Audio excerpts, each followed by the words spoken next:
एक समय की बात है, राजस्थान में जांबाज राजपूतों का बसेरा था।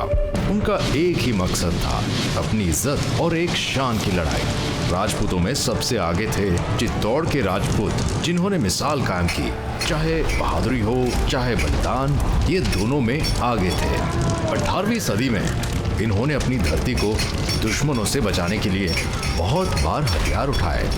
राजपूत मर्द ही नहीं, राजपूतानियां भी अपनी आन बान शान के लिए मरना और मारना जानती थी। एक तरफ कर्मा देवी ने कुतुबुद्दीन की सेना को हराया था, तो दूसरी तरफ रानी पद्मावती अपनी हजारों दासियों को लेके जौहर की आग में कूद गई थी। उन्होंने ये करके खुद की और अपनी मिट्टी की लाज अलाउद्दीन खिलजी के हाथों लुटने से बचाई थी। ये कहानी राजपूतों में राजपूत राणा प्रताप की है। बात ये थी कि चित्तौड़ पे अपना कब्जा करने वाले मुगल पहले परदेसी थे। हालांकि बहुत से राजपूत राजाओं ने मुगलों के सामने सर झुका दिया था, पर राणा प्रताप एक ऐसे इंसान थे जिन्होंने अपने चित्तौड़ को मुगलों से आजाद करने की कसम खाई थी और उनके सामने हथियार ना डालने की ठान ली थी। इसी के साथ साथ उन्होंने और उनके साथियों ने एक और प्रण लिया। जब तक हम आजादी नहीं पाएंगे तब तक हम जमीन पर सोएंगे और शानदार कपड़े नहीं पहनेंगे। उन्होंने मुगलों को झुकाने की तैयारी शुरू कर दी। उनका मानना था कि उन्हें शुरुआत करनी चाहिए एक बड़े किले पे हमला करके। उन्होंने कुछ ऐसा ही किया। अपनी छोटी सी सेना लेकर उन्होंने चित्तौड़ के पास एक छोटे किले पर हमला किया और मुगल सेना को हरा के किला अपने कब्जे में कर लिया। उनकी इस जीत का नतीजा ये हुआ कि चित्तौड़ के बहुत से लोग आगे आए और उनकी सेना का हिस्सा बन गए। इसी तरह उनकी सेना धीरे धीरे बढ़ती गई और उन्होंने सबको एक संदेश पहुंचाया। उन्होंने डंके की चोट पे कहा, चित्तौड़ के लोगों को बता दिया जाए कि हालांकि उन पे परदेसी राज कर रहे हैं, उनका असली राजा मैं हूं। जब ये खबर अकबर तक पहुंची, तब दूरदर्शी अकबर ने अपने लोगों से कहा कि उन्हें राणा प्रताप को ऐसा वैसा नहीं समझना चाहिए। उनकी सेना छोटी सही, पर उसे दबाना आसान नहीं होगा। वहां राणा प्रताप सख्ती से काम कर रहे थे। जब उन्हें ये पता चला कि एक किसान ने अपने ही जमीन पे अनाज उगाया है, तब वो आग बबूला हो गए। किसान ने उन्हें समझाया कि उसने इस बात की आज्ञा मुगल गवर्नर से ली थी। ये बात सुन के तो उन्हें और भी आग लग गई। उनका मानना था कि इस अनाज से दुश्मन का पेट भरा जाएगा। उन्होंने किसान को इस गलती के लिए माफ नहीं किया। उन्होंने उस किसान को मौत की सजा दी। इन सब हरकतों की वजह से राणा प्रताप का दबदबा और भी बढ़ रहा था। अकबर के हिसाब से राणा प्रताप से दोस्ती करने में ही सबकी भलाई थी। इसलिए उन्होंने अपने कमांडर मान सिंह को प्रताप के पास भेजा। दोस्ती का प्रस्ताव लेके जब मान सिंह राणा प्रताप के महल में पहुंचे, तो वहां उसका स्वागत राणा प्रताप के मंत्री ने किया। दोनों में बातें शुरू हुई। मान सिंह ने अकबर की तरफ से दोस्ती का हाथ बढ़ाया, पर मंत्री ने ये कहा कि वो अकबर को राजा नहीं मानते।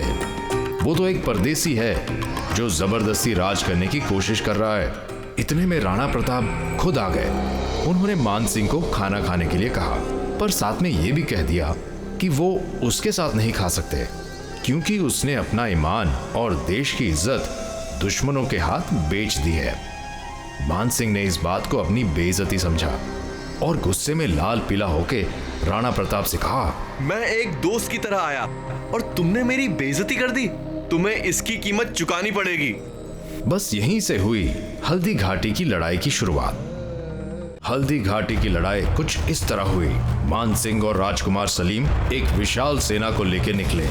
उनका ये मानना था कि अगर राणा प्रताप अपने किले से बाहर आ जाते हैं, तब उन्हें हराना आसान हो जाएगा। अकबर की सेना सफर करके हल्दी घाटी के मैदान जंग में पहुंची। हल्दी घाटी कोई ऐसा वैसा मैदान नहीं था। असल में वो एक खतरनाक घाटी थी। मुगलों के पास 80,000 सैनिक, बहुत सी बंदूकें और कई सारे तोपें थी। दूसरी तरफ राणा प्रताप के पास सिर्फ 22,000 सैनिक थे और एक भी बंदूक नहीं थी। शुरू में तो अकबर के यहाँ से आई सेना को घाटी के इस तरफ इंतजार करना पड़ा। वो उस पल का इंतजार कर रहे थे जब प्रताप की सेना आक्रमण करती। ऐसा कुछ हुआ नहीं, इसलिए उनके एक सैनिक ने एक रास्ता निकाला। उसने उन्हें बताया कि राणा प्रताप के किले तक पहुंचने का एक लंबा रास्ता है। राणा प्रताप के पास कोई चारा नहीं बचा और उसने कम सेना होने के बावजूद भी मुगलों पे हमला कर दिया। इस युद्ध में राणा प्रताप के साथ उनके वफादार घोड़े चेतक ने भी हिस्सा लिया। मुगल तरफ की सेना बढ़ती जा रही थी और राणा प्रताप 15,000 सैनिक खो चुके थे, पर युद्ध जारी था। राणा प्रताप ने सोचा, मान सिंह एक अच्छा कमांडर है, अगर मैं उसको मार दूंगा तो उससे उसकी सेना का विश्वास टूट जाएगा। प्रताप हमला करने के लिए मान की तरफ बढ़ा। मान की खुशकिस्मती ये थी कि जिस हाथी पे वो बैठा था वही उसका रक्षक निकला।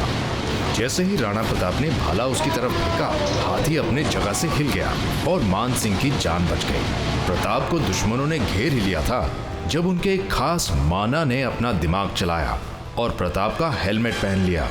दुश्मन ने माना को राणा प्रताप समझ के घेरा और असली राणा प्रताप मैदान से फुर्र हो गया। राणा प्रताप का हाल बुरा था।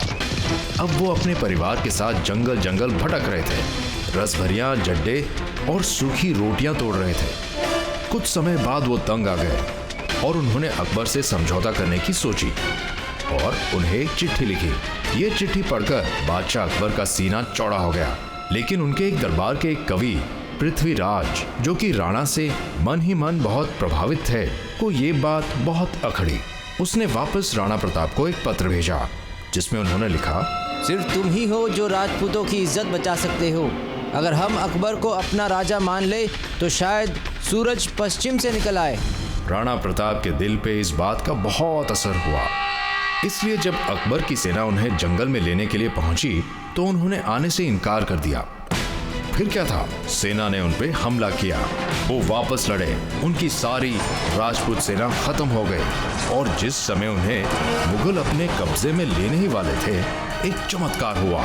जंगल के भील आदिवासी उनकी मदद के लिए आए और मुगलों पे हमला किया और निहत्थे राणा प्रताप को बचा के घर ले आए। राणा प्रताप अपनी पूरी सेना के मरने से उदास थे। उन्हें एक नई सेना खड़ी करने के लिए धन चाहिए था। उन्हें मुगलों को हराने के लिए सेना चाहिए थी। ऐसे मौके पे उनकी मदद चित्तौड़ के व्यापारी भामा शाह ने की। आखिरकार राणा प्रताप के पास दोनों चीजें थी, धन और भील आदिवासियों की एक धुरंधर सेना। अब उन्होंने मुगलों की नाक में दम करना शुरू किया। भिंसारा का किला मुगलों से छीना, देवर, उदयपुर और कोमल मिर को आजाद किया। बस एक बात ऐसी थी जो राणा प्रताप को खाए जा रही थी।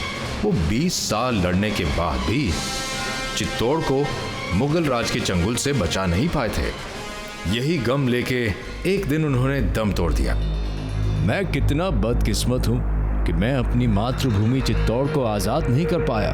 दिल को छूने वाली बात तो ये है कि वो अपने जीवन के आखिरी दिन तक जमीन पर सोते रहे, चित्तौड़ को आजाद नहीं करा पाए और ज़बां के पक्के राजपूत ने अपना प्रण भी नहीं तोड़ा। कुछ इस मिजाज के निकले राजपूतों के राजपूत राणा प्रताप। यह वीडियो अमर चित्रकथा की कॉमिक पे आधारित है। इस कॉमिक को खरीदने के लिए ऊपर वाले लिंक पर क्लिक करें। अमर चित्रकथा स्टोरीज का हर नया एपिसोड देखने के लिए बेल आइकॉन पे क्लिक करके सब्सक्राइब करें। और अगर आपको ये वीडियो पसंद आया तो लाइक, शेयर और कमेंट करना भूलिएगा नहीं।